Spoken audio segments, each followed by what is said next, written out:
Alrighty. So just to introduce myself, I'm Paul Vick. I'm an architect on the Oslo project, and this is my co-presenter David Langworthy, also an architect on Oslo. And what we're going to talk about is the M modeling language, modeling in text. So we'll just skip over this. I think since we don't have a lot of time.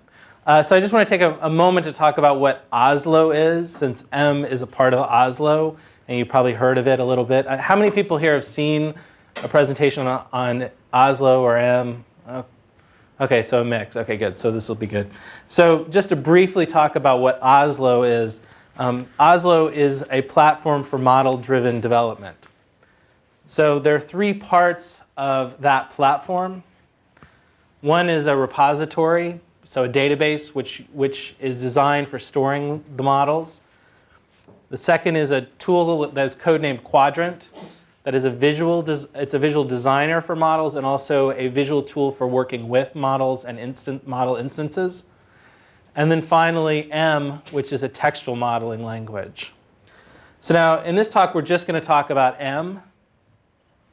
And the reason why we have a textual modeling language in addition to a visual modeling tool is because for really two reasons. One is, of course, I think those of you who've heard Don Box talk about this, he sort of talks about it as that as programmers, we have sort of an emotional relationship with text.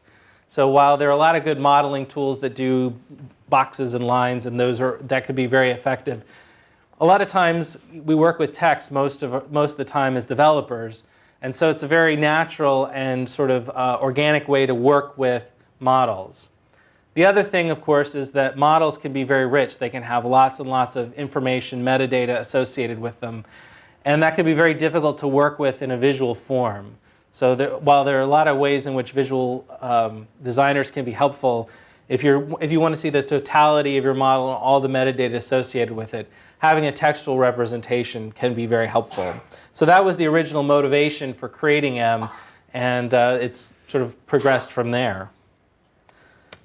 So I just want to take a moment to kind of get on sort of all on the same page. When we talk about model-driven development, like what exactly that means to us, what do we mean when we think about a model? Because it's sort of a term that's bandied about a lot. And when we think about modeling, we think about it in the most broad sense of the term. So for a model, a model is simply a representation of some domain out in the world. So to use an example I use a lot is, if I'm going to take a trip to New York City, that's a domain. I'm going to take along a bunch of models with me of that domain to help me navigate. So I'm going to take a subway map or a street map or a list of locations or a guidebook, basically different representations of that domain that will help guide me around. And so basically, when we're talking about models, we're talking about things that we as developers work with all the time, whether or not we think about it in that sense. So most programs deal with models of some kind or another, some representation of something in the world. But the problem, of course, is that those models tend to be distributed across lots of different places. So if you have an application, the models may be stored, part of them may be in a database schema, they may be stored in the database themselves, they may be stored in business objects, they may be stored in client. So they may be up on your whiteboard or in your head or on a piece of paper on your desk. So the ultimate goal of Oslo is to be able to bring all of that information about the models that we work with day in and day out into one place so that you can have it all, you can see it all together, and you can also work with it in ways that it's not possible when the definition of the model is spread across lots of different areas. So part of that is having this M textual modeling language. And the language really has four main concepts. So language, data, transform, and constraint. So at the core, the first concept, I think, is the most fundamental concept is language. Because when you're dealing with models, when you're dealing with domains, most domains already have some language associated with it. Some way of describing it, some way of talking about it. There may be a lot of data in that particular domain-specific language. If you think about like the sort of general example I was using earlier, there's a way of describing subway maps or regular maps or phone books. They all have a particular format, a particular language associated with them. And so the first concept in M is that of the domain-specific language, which allows you to take data that is stored in those other domain-specific languages, and also allows people, even if there's not a lot of data in that particular language, if there's a language that people are already familiar with, you can have then domain experts work in their domain-specific language without having to teach them M or any other language. I mean, that's part of one of the issues in a lot of situations is forcing people who are domain experts to relearn or to learn new languages just to be able to work with a new system. So the goal for M is to be able to express those languages in a native way and then import that data in a standard M format. That's the second concept of data. So we have a standard data representation that's capable of representing information about any particular model.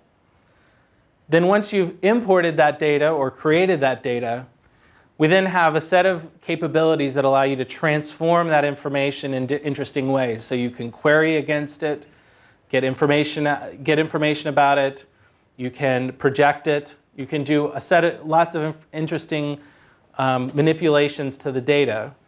And then finally, the final concept is, of course, constraints, and that allows you to specify, say, schemas for your data that allow you to validate it, to ensure consistency, and also to allow the more efficient storage and transforms to be performed. Okay, and so what we're going to do is we're going to start by talking about, we're going to do a demo, which was the original 30 minutes, of language and data, and then we'll come back and do transforming constraints. And so rather than talking about it all in slideware, we're going to do most of the rest of this talk in demo form. So we'll sort of walk through creating a very simple domain, building a language for it, getting some data in, transforming it, and constraining it. And so I'm going to hand off at this point to my co-presenter, David, and he will sort of walk us through, and I'll do the typing. All right. Great. So we're going to start up. This is iPad. Sure, I'm picking up. This is iPad. It's the Visual Studio Editor, and it's just hosted in a lightweight frame, and we can get more control over it, and do fancy things, like create DSLs. So let's just take a statement, something that you would record about like a person in a contacts database. Chris is 24 years old. And let's make that a little bit bigger. That's good. No, back up. Oh, okay. One more. Good. Okay, so that is a statement in a domain. We are going to model that statement. So we're going to type Control-Shift-T, which is 3-pane mode, and it's in LangNet or something like that. All right. There he is. And what Paul's doing is just opening up an empty shim file. You hopefully don't need to do this anymore. We're now in 3-pane mode. We call it 3-pane mode because there's 4 panes. There's 3 panes that matter, and then there's errors, and we'll have some of those soon. So all models in M are inside of modules. So let's just create a module contacts or LangNet. There we go. Great. Love that. And the particular sort of model that we're going to do right now is a language. So call that contacts. A language is a bunch of rules for recognizing text.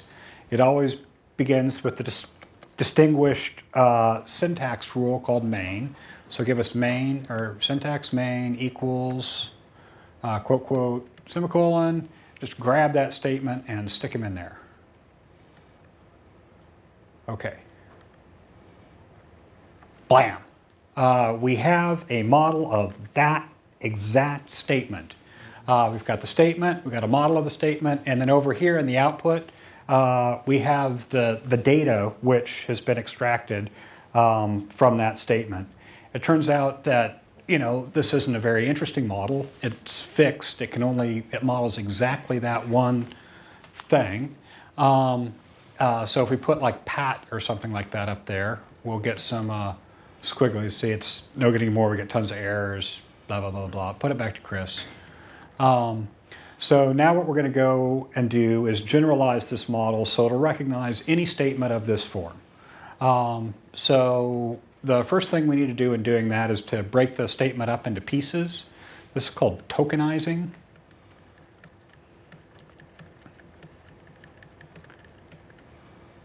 Great, and you can see that once the model has been broken up into pieces, the output has been broken up into pieces.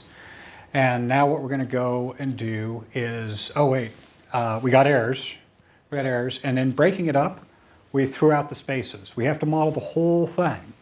So what we're going to do is we have a special rule called interleave, which says, it's for the stuff that doesn't matter, that you just interleave. So let's create interleave, white space equals space. Okay, great. Well, at least we're not back to no errors. Now what we're going to do is go and generalize this so that it can take any name and any age. So go up and create just use the name of a rule called name there, and put in age there. And let's create a token rule. A token is an indivisible unit. Token age equals the character 0 through 9 plus. So we have one or more characters 0 through 9. So now we've got the squigglies out of age. We do essentially the same thing for name, A through Z, uppercase or lowercase, plus, bing. Okay. So now we're good. Now if you go and put Pat in the input, it'll carry through. Okay, and we could do the same with age. So now we're all set up to go. Let's put in some more statements of that form. Say Pat is 32 years old. Billy is 3 years old. Granny is 98 years old. Okay. Well, it's not working, and there's a couple of problems here. One is that in the interleave, we're not ignoring carriage return and line feed, so we need to go do that. So let's do that.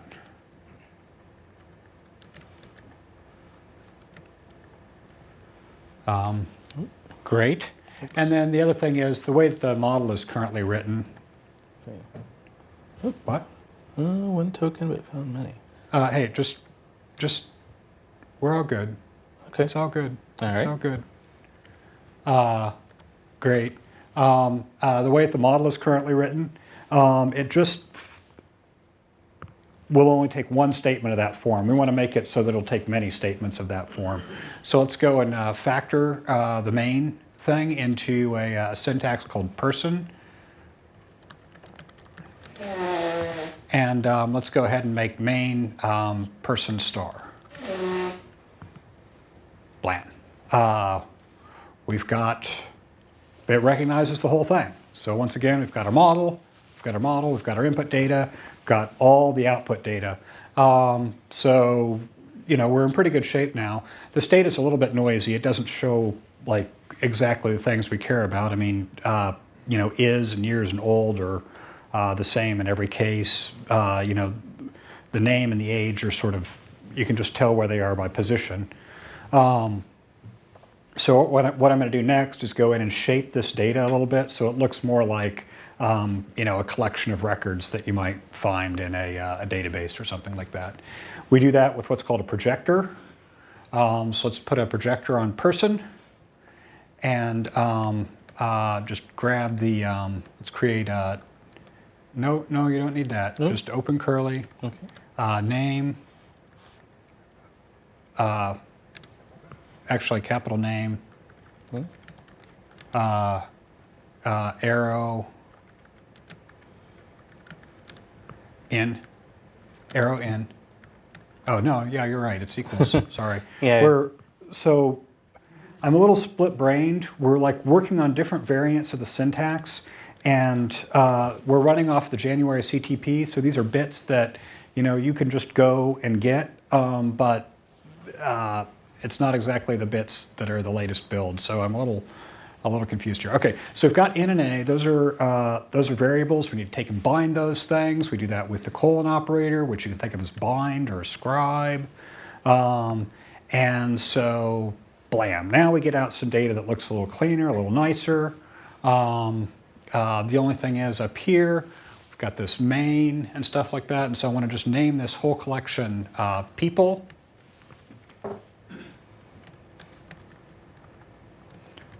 Values of P. And bind P. Okay, so now I have a collection, or we call them an extent, called people, and then a whole bunch of things that look very much like records inside of there. So that's great. What we can do now is do interesting things with this data. We've been working all with an iPad. We're going to go out and do some command line tools now. So can you just save these things off? Sure. Call that, contacts.dsl. Why did we lose the person designator on each person on the right? You didn't name your production. Oh, whoa, don't. Sorry. Please don't do that. Oh. On the right? There's no. Yeah, hold on a second.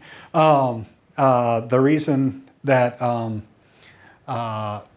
we did that is that we didn't put the person designator in the projector that we used. So okay, that's great. And where are we at? So we've saved this stuff off. Now we're going to go up to the command line and do some of the same things that we did before. We want the gray one. Okay. So this is just a command shell. All that I've done is add the paths to the binary directories in the drop. So there's nothing special here. So the first thing we need to do with contacts with the DSL is compile that to an image file. So we'll go mg contacts.mg. And do we need to do anything else? I think that does it. So this created an MGX file, which is an image file for the language. Now we can take and use that image file. So let's do MGX, which is our language tool, contacts.dsl. And then /i. Oh, oh no, you're right. It's /r. Contacts.mgx. Okay. Blam, and then just do type.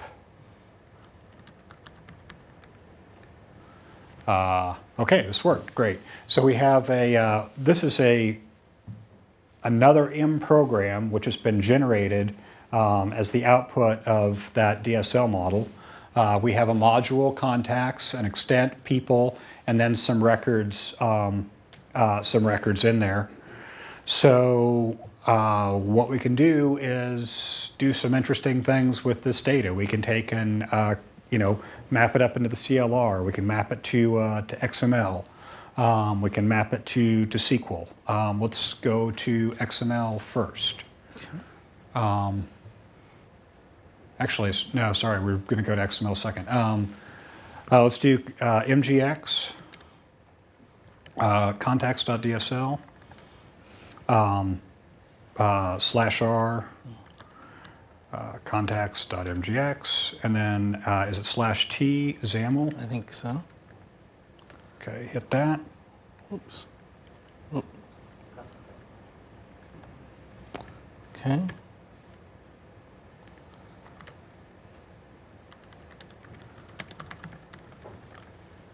Okay, this doesn't print out nicely, but we have an XML representation of that data.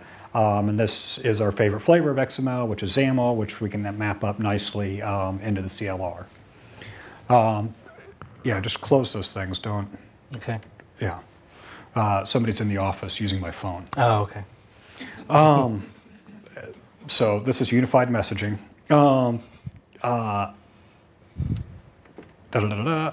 Okay, great. So we're doing that. So we go into XML. The next thing is that we're going to take and push this into SQL. We're going to take that generated M file and compile it some more. So let's type M contacts.m and then /p:/image. Is that right? I don't know. Okay, let's hit that, see if it works. Okay.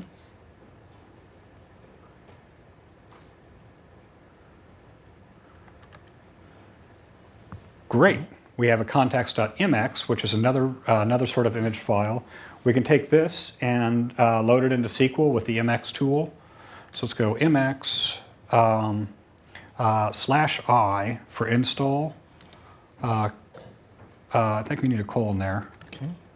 Contacts.mx, and actually you could and then /c for create and /db. No, is it just D? I think it's just D, :langnet. So it's going to create us a new database, langnet, with the data that was in that image file. Great. Now we can go over, we can use any SQL tool to get at this data. I'm using SQL Management Studio here because it's graphical. Langnet is a brand new database. It was not there before. Every single character that is going into this demo, we have typed here. There is no shim code or libraries that I'm drawing on or cut and paste quick starts. It's all there. And blam, we have a database with the information that we typed. Can we just switch back to iPad for a second? Sure. So really, we just typed in that data, this model, and we got a database out of it, which it's just amazing how much stuff we're doing to get that done, but it's really very little that end users have to write to get all this benefit. Okay, switch it back to SQL Management Studio. Now it's in SQL, and we can do all sorts of wonderful transformations in SQL. So let's just write one quick query, select name from contracts.people. And execute that guy, and blam, we get the names out, which you would expect. It turns out that we can take and write these sorts of transformations in M, and we will do that in the second part of the talk. But first, I'm going to pass this back to Paul to explain what just happened. All right. Yeah, let's just walk really quickly because we kind of went very quickly through the toolchain usage. I'm just going to walk in a little more slow motion through exactly what we did. And I'd add a comment that this is definitely, we're not even in beta. We're very pre-release, so a lot of these things will be changing over time. Actually, we'll be removing the number of tools you'll have to work with. So a lot of the functionality will be combined into a single tool. But so for right now, if you're working with the current CTP that's public, you'll start with a .mg file, so that's an M grammar file. And on the long term, all the M file, it'll just be a .m file. But for right now, grammars are in separate files. So you have a language file, which goes into the grammar compiler, and then produces a language image, an MGX file. So then you can take that language image file and an instance of the DSL that it describes, and you can feed them into the MGX loader and send it to a number of backends. So you can send it to XAML, SQL Server, those sorts of things. So this is the sort of the pipeline for working with languages. So once you translate a DSL into M code, now you have some model in M. You have a .m file. You can feed that into the m.exe compiler, which compiles the schema and the transforms, which we'll talk about in a minute, and the instance documents into an M image. So eventually, languages and data and transforms will all go into a single MX image. But for now, it's a separate. Then you can take that and feed that image into the MX loader. And as we showed, you can send it to SQL Server. SQL Server is currently the only backend that the MX loader supports, although there is the capability to have other types of backends to send data to. And that's more of a long term to open that up to enable sending M data to other backends other than just SQL Server. So hopefully that was clarified some of at least the tools that we're using. So now let's go back to demo and let's talk about this time about transform and constraints. So the ability to take, now that we have it in M data format, the ability to work with it and to constrain it. So we're going to switch after that brief interlude, and we're actually right on time. Oh, great. We're at 11 o'clock, so we're about halfway through. Oh, that's... So we will go back to demo and go demo the transforms and constraints. So we're all done with this. Open up a new window and close all that stuff out. Open up the contacts.m. So I'm going to do something a little bit squirrely here. I'm going to take and just open up that generated file and start doing things in there, which works great for demos. If you really were doing this, we'd create a project file and have everything all nicely factored, but that doesn't let us get going as quickly. Okay, so here we've got this code. It was generated from the language. It's all great. And we want to take and go and write a transform. So let's go down to the bottom, and maybe can we scroll up a little? Can we get that up a little higher? So can everybody see all the way down at the bottom here? Great. Let's come back up and. All right. So let's just write that query. We'll go names, open close, open curly brace. We'll say, from P in people, select p.name. Great. So this is the link query comprehension syntax that we all love. A little different thing is going on here. This doesn't run on .NET. This gets compiled and would run directly within SQL. So if we took and marched through the tool chain again, we could see this projecting out as a view. Turns out we don't have to do that. We don't have to go all the way through the tool chain to see the SQL that we would generated. We can just go up to the M mode and say, generic T-SQL preview. And so here we see the SQL that we're generating from this language. And let's just take a second and look at how M maps. I'd like the create schema and module name up. Oh, sorry. Okay. Just. I want the whole thing. Oh. Okay. Can you go over into the other window and get me the module? Oh, I see. Okay. Okay. So we have a module contacts that projects into SQL as a schema. We have an extent called people that projects into to SQL as a table. And then there's two fields in those records, and those become columns. It's all just as you would expect. Down here, we have a view, and this maps to the computed value in M called names, and it writes the SQL that you would expect. And then all the data just become insert statements. Okay, so there we have a transform. In M, we've got a lot of facilities to take and write common queries very compactly, even better than this. So let's go back down in here and get rid of from P in and change P to value. So there's an infix select that ranges over a collection. It's kind of like map. And value is just the keyword range variable that you get for free. And this goes and generates exactly the same SQL as we had before. We have also an infix. We can do the same sort of thing with a where. Let's create, let's go get people name. Let's create a query that pulls out with people of a given name. Of people named.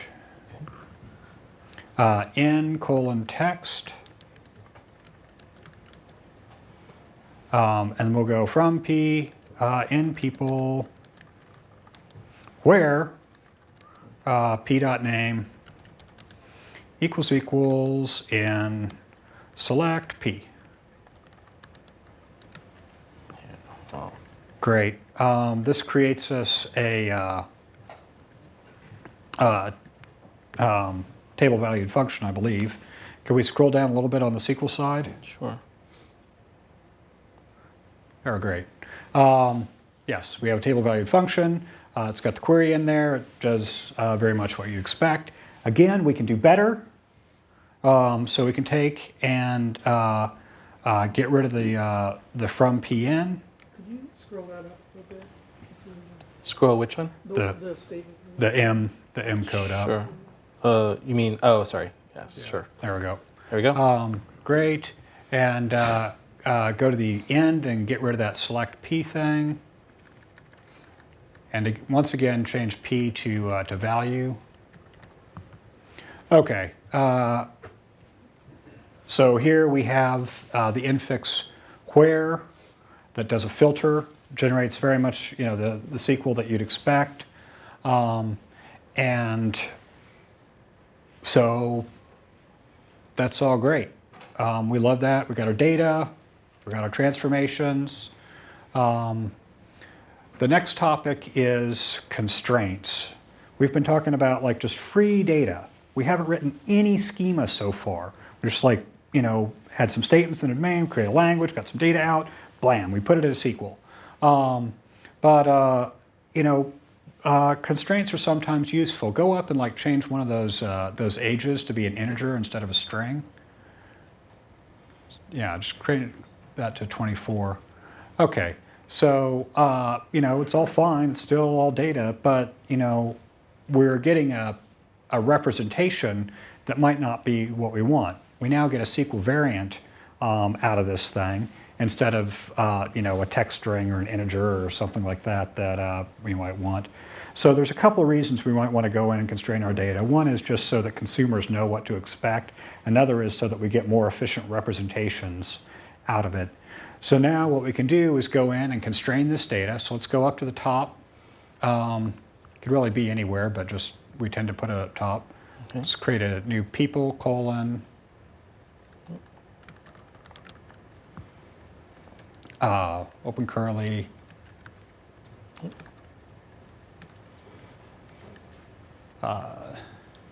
Name colon text. Colon age colon integer 32. Let's pick a size. And then go to the next line down, star semicolon.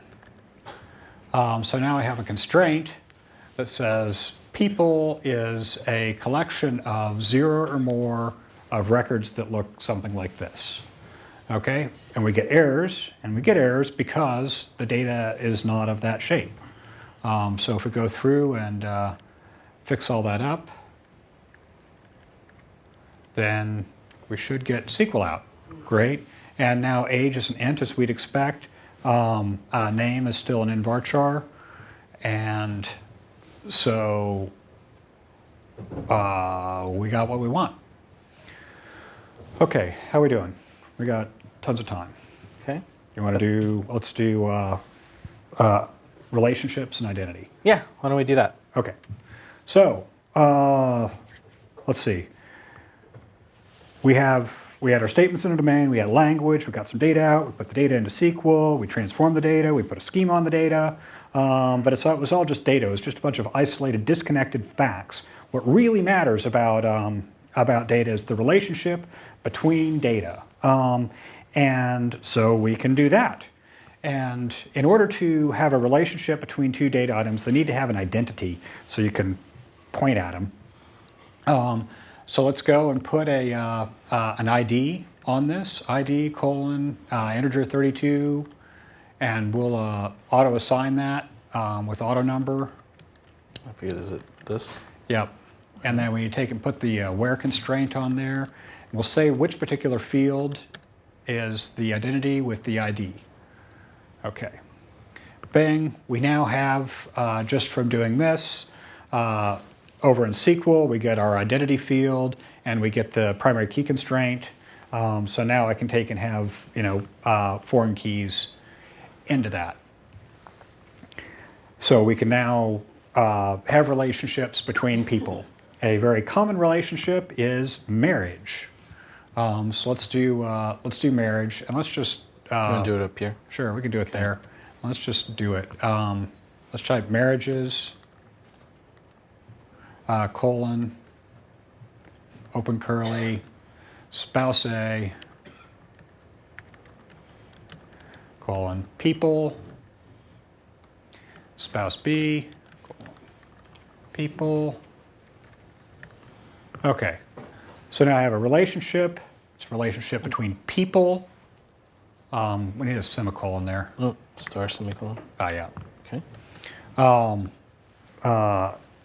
There's, 0 or more of them. There's a very fancy thing going on here. I have just used a collection value as a type that does a couple of different things. It says, well, it needs to be the same shape as this. It also tells me where those things are so that it can set up the foreign key constraint.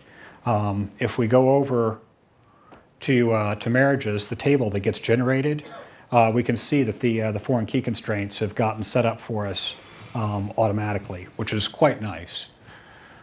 All right, so now let's go and stick some values in there. Okay. We'll go marriages, open curly,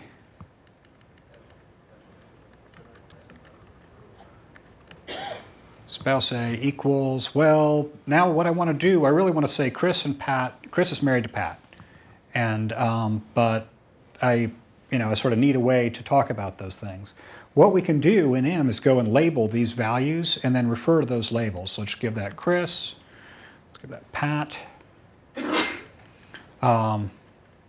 Okay, so now people.Chris. Did we get that completion? I don't know, let me see. I may have gone too fast. No, not today. Not today. Okay.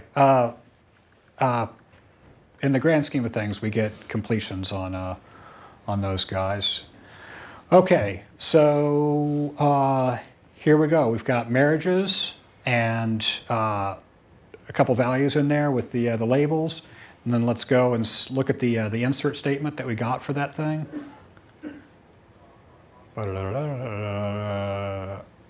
Okay, there he is on the insert statements for Pat and Chris. It takes and saves off the system-defined identity, and then uses that and sticks it back in for the identity for this record. Okay, so there's one more thing that I can do with this, but it's not going to work in this version, but in another version it does work. So let's just go ahead and try it. Go and give me a label on Billy.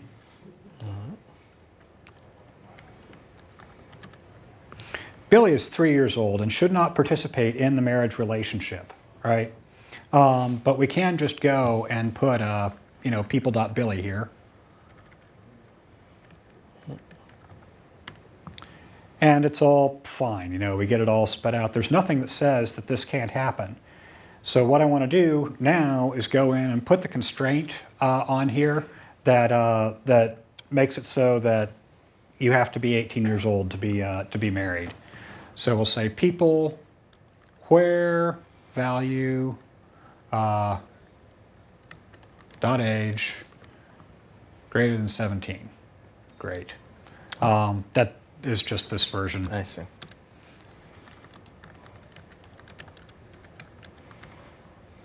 So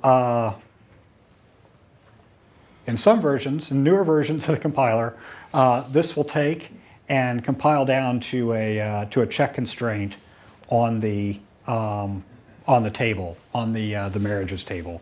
So it'll ensure that all the participants in that relationship are greater than 17.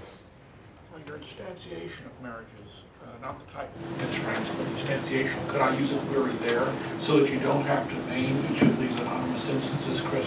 They'll actually say where name, value.name equals Chris? Sure. You can do that. That doesn't work in these bits, but yeah. And you can say, let's just go and can we get rid of the piece that doesn't work so we get SQL out? I mean, Those things, yeah. Just so I could. And there is a way, if you just say, well, you wanted to use a query, right? We have on the collection, if you just say collection name, open paren, ID, close paren, that's a function that gives you back the row, the entity with that identity. And so you can use that all sorts of places. Okay, so there was, we've got a ton of time for questions, so, yeah. I assume you can put a constraint on age and the people to be greater than 0 in a Sure. similar syntax. Let's go ahead and do that. That may work. where value is greater than 0. Yeah, now let's see what we get. Okay, so that constraint, and this would work on the other ones, turns into a couple of different things. One, we get a function that checks that constraint, and then two, on the table down here, this constraint here, this check constraint, goes and calls that function. Nice. I'll go this way. So, I realize this is your new syntax, but when you were trying to define your constraint on people, you did a value.age. Aren't you already in a people context? So couldn't you just go people where age?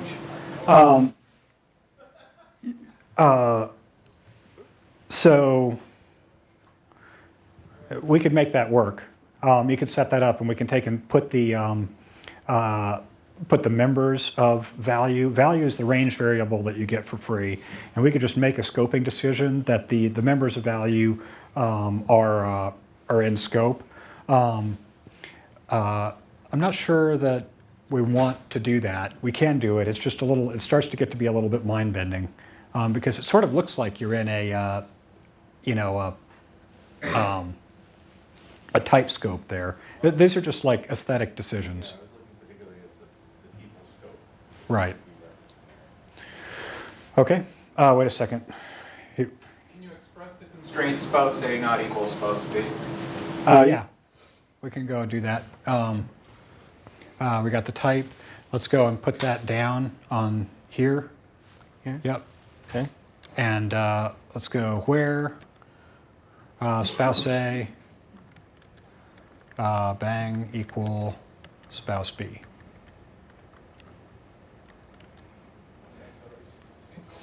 Oops, did I? Well, I don't know that that's going to go through with this version of the compiler, but you can take and write that.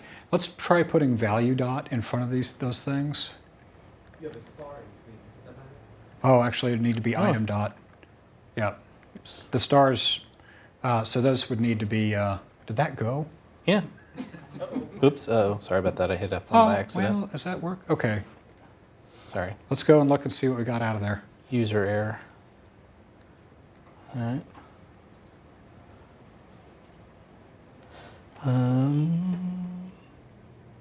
Yeah, no, that's not what we want.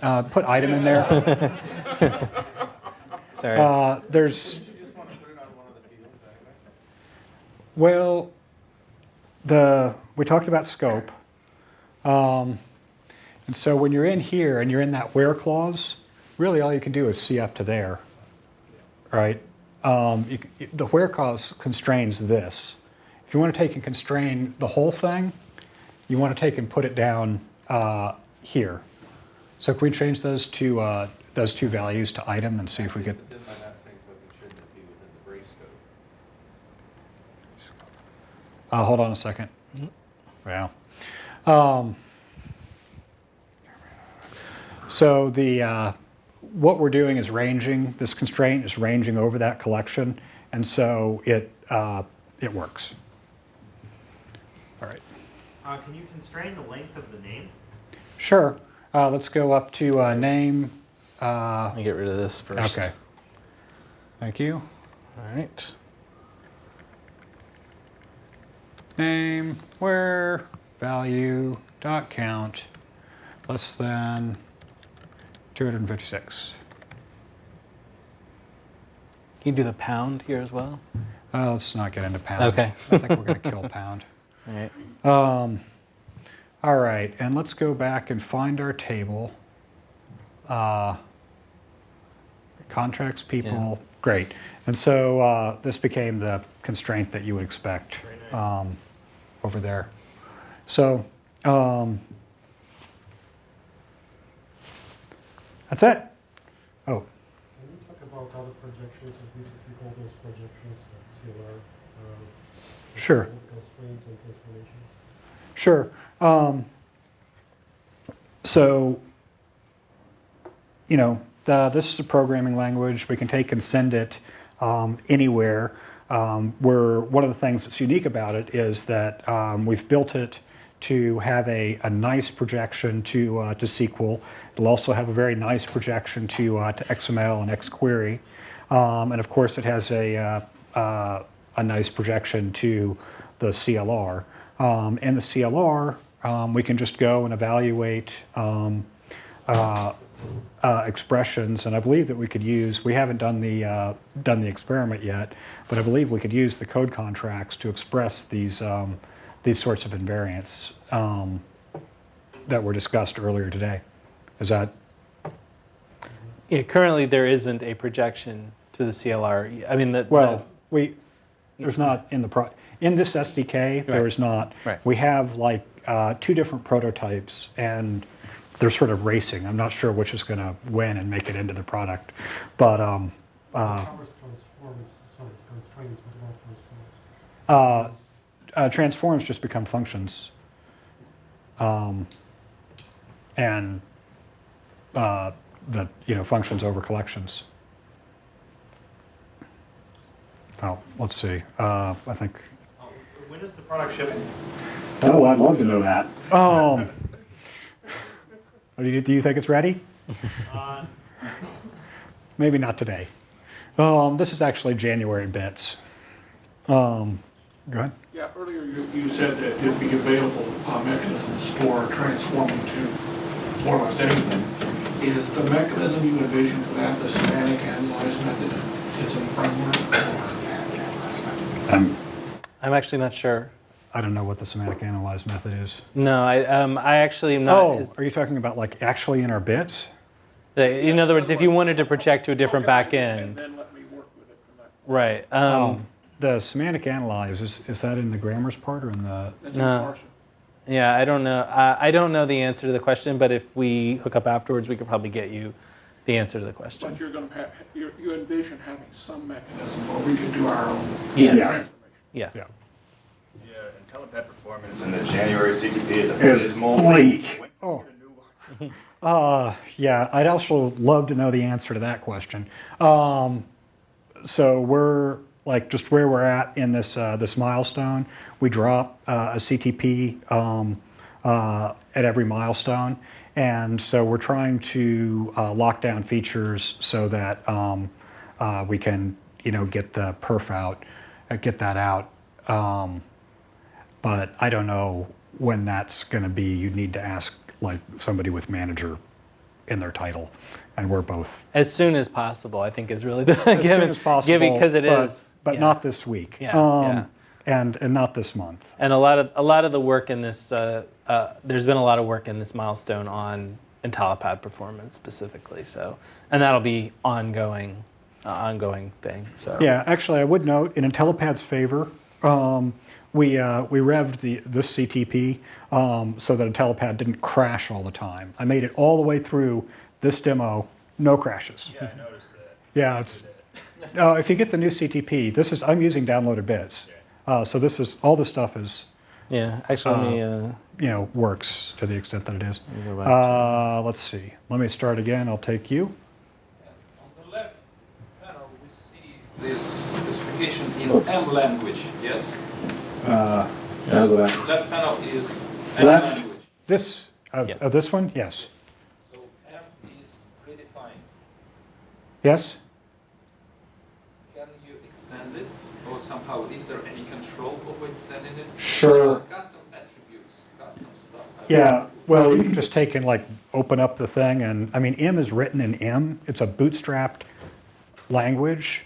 So we have several different people taking the M grammar, which is just an M file, and going in and mucking around and extending that and doing different things with it. Excuse me. Hold on.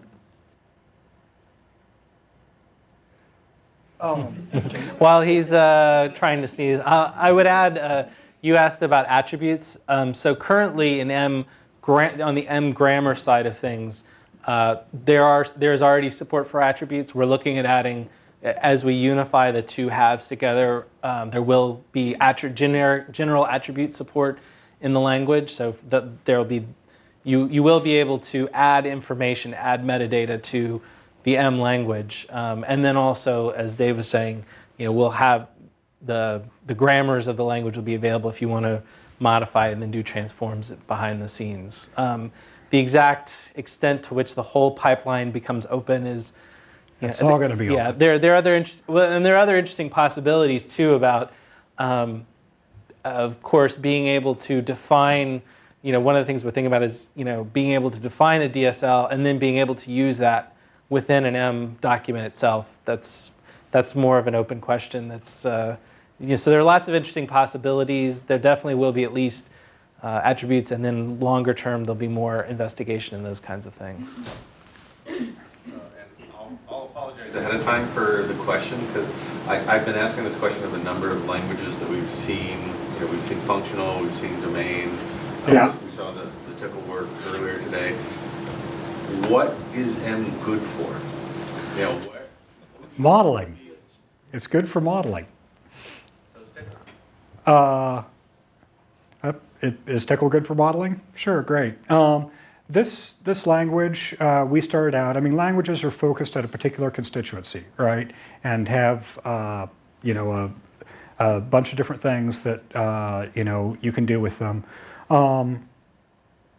Where we started with the M language is we actually started out with visual languages like the DSL toolkit and modeling large systems with that. I needed some way we sort of hit a wall with those tools. When the models got really, really big, you just couldn't see the whole thing. We couldn't work with it. We couldn't do code reviews. We couldn't cut out pieces and mail them around. We couldn't control them with Source Depot. So one thing, they couldn't get big, and the other thing is they couldn't get detailed enough. We wanted to write really fancy constraints about how system configurations specifically is one case in there that couldn't be expressed visually. So then people go in and inside of little fields in the thing, they go and type some textual constraint. The raison d'etre of M is to do that sort of modeling in a textual way. So that's what we mean when we say modeling. M is a functional programming language. There's no assignment. We just saw, initialization. There's no statements. But then wouldn't it be better to use an existing functional? Well, we think not. This language really is crafted around a particular domain for writing applications that boot up in a data-driven way. Here's a thing that what existing functional language spits out SQL besides authoring SQL itself? But the question is, Yeah, but you have link to SQL, you have, I mean, Phil Wadler showing some of the links type of stuff. This does not, link to SQL doesn't generate SQL for you. That already has to exist. Where does that come from? Link to SQL is just a means to consume. It's a data access stack. This is for going and creating your database, if you will. Yeah, that's an implementation detail. Even if you look at like in Hibernate is a data access stack, but it can, you do your mapping in a plain old CLR object, and you can say, go do the database for me. Okay, And well, it's all taken care of. Granted, it's not a DSF. right. I'll give you that. So we have, link statements and things like that. Offer that idiom and can, and can generate things. Did we have anything else? Yeah, but regarding what it's used for, what I would say that realistically, do you really think it's a realistic scenario that somebody would build a database from scratch this way? Yes, I do. And people are going to be really happy. That's great. Probably, and building these initial tables is actually a very easy part. Right. Yeah. What would be really realistic is probably show, let's say I have the database with 50 tables. Now I want to modify it. Right. And show me how I can safely modify it and add some stuff. Okay. Well, there's. That's probably, if you show me the advantages over the SQL Studio. Right. Okay. Well, we're working. We're getting it. This is very nice for for a certain constituency, for modelers. Okay. Great. All right. Yeah, I apologize. I didn't realize we had a half-hour, 15-minute break between our talks. So I apologize for eating up your break there, but probably was easier just to go straight through. So thanks very much. Oh, and before, let's see, I did have one slide. So this actually was from another talk, as you can tell, because if you're not already attending the DSL DevCon in an hour, it's probably too late. I don't know, maybe there may be slots available, I don't know. But we do have an available SDK from there's an Oslo Developer Center on MSDN. So if you go there, you can download the bits that we were using today. And as Dave said, they'll be updated in the near future at some point. And we are early, we're not even in beta, so now is a really good time to give us feedback. Use it, try it out, tell us what you don't like, tell us what you hate, tell us what you love, because things are still very malleable, and there's a real opportunity to influence the direction of the product still. So, thanks.